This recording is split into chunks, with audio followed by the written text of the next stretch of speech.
It all started with a single infected girl who boarded a train unnoticed.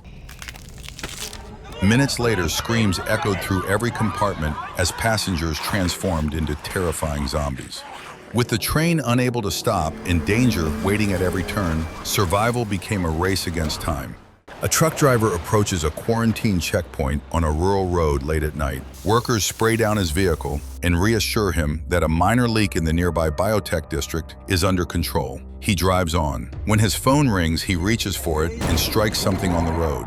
He gets out and finds a deer lying motionless on the asphalt. He checks the truck for damage, finds nothing, and drives away. Behind him, the deer stirs. Its legs begin to move. It stands up. Seok Woo is a fund manager, the kind of man whose entire world lives inside a phone call. He is on one now, directing the sale of stocks connected to a company tied to mysterious mass fish deaths in a local reservoir. He moves away from risk as a reflex. On the drive home, he argues with his ex-wife about their daughter, Soo-an, who wants to travel to Busan to visit her mother for her birthday and has started to wonder why her father's work always seems to matter more than she does. He arrives home to find the girl already on the phone with her mother, making her own plans to go. He sits beside her and promises to take her himself in a week, when things are less busy at work. He gives her a birthday present a few days early to soften the delay. She unwraps it and tells him gently that she already has one just like it. He asks what she actually wants. She says she wants to see her mother, and she tells him not to worry because she will travel alone so she does not waste his time.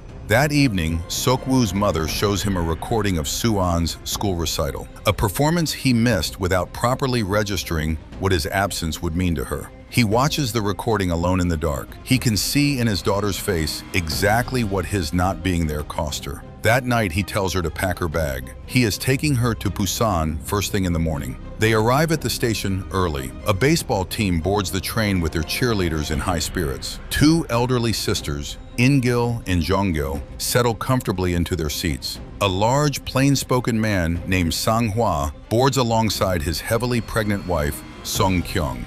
Just before departure, a pale young woman slips through a closing door and collapses in a rear car. She has a bite wound on her leg. Nobody pays her any attention. As the train pulls away from the station, Soo-an watches through the window as a man on the platform attacks a railway worker without warning. In the rear of the train, the bitten girl dies on the floor and gets back up.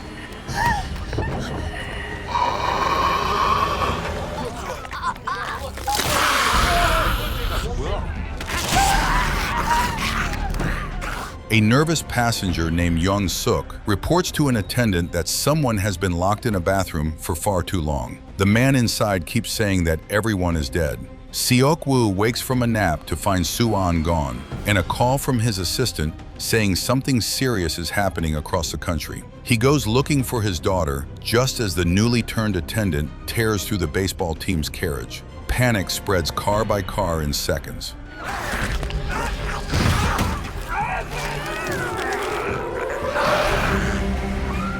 Sang-hwa grabs Song-kyung and fights off the first surge, locking one zombie in a bathroom before running with her toward the forward cars. Seok-woo finds Soo-an and runs with her as a wave of infected passengers crashes through the train behind them. He reaches a connecting door and wrenches it shut, directly in Song-kyung's face.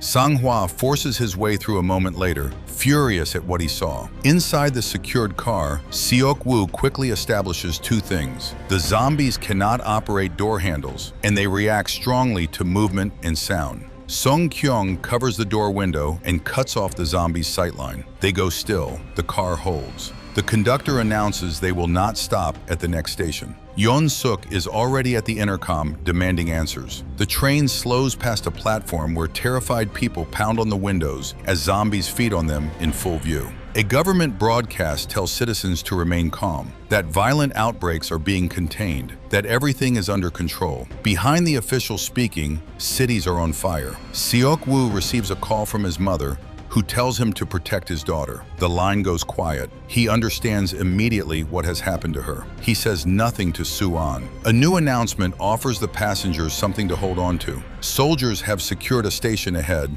and will be waiting when the train arrives. Seok-woo uses his contacts to quietly confirm that the station is not actually safe and arranges an alternative route for himself and his daughter without informing anyone around him. While he is away making calls, Sang-hwa asks Soo-an what her father does for work. When she tells him he is a fund manager, Sang-hwa says that means he is a bloodsucker. She agrees without hesitation. Song-kyung eases the moment with candy and lets Soo-an press her hand against the baby. The train arrives at the station. No soldiers. Yeon-suk shoves through the doors first and leads the crowd onto an empty platform. Seok-woo slips away quietly with Soo-an toward the safer exit his contact described. The homeless man who overheard his call follows them. The rest of the passengers descend an escalator into the main hall and find the military, every one of them already turned. The horde strikes without warning and tears into the crowd. Sang-hwa gets Song-kyung onto the stairs and they run. Seok-woo races back towards Soo-an as she is nearly overwhelmed. Sang-hwa reaches her first and hauls her clear. Together they sprint back to the train while the baseball team holds the platform doors open.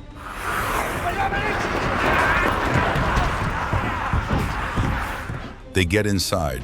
The station windows shatter above and zombies pour down onto the platform and train. Song-kyung and Soo-an drag the homeless man through the door before it seals. The train departs with the horde swarming behind it. 2 baseball players do not make it back. The cheerleader gets a call from the last surviving player. He is the only one left from his entire team. Seok-woo learns that Soo-an and Song-kyung are trapped in a bathroom in car 13. He and Sang-hwa organize a rescue mission with the baseball player. Sang-hwa leads, the boy takes the middle, Seok-woo covers the rear. When the train plunges into a tunnel and the zombies lose their sight, they move. Sang-hwa fights through carriage after carriage with his bare hands, forcing a path through wave after wave of infected passengers.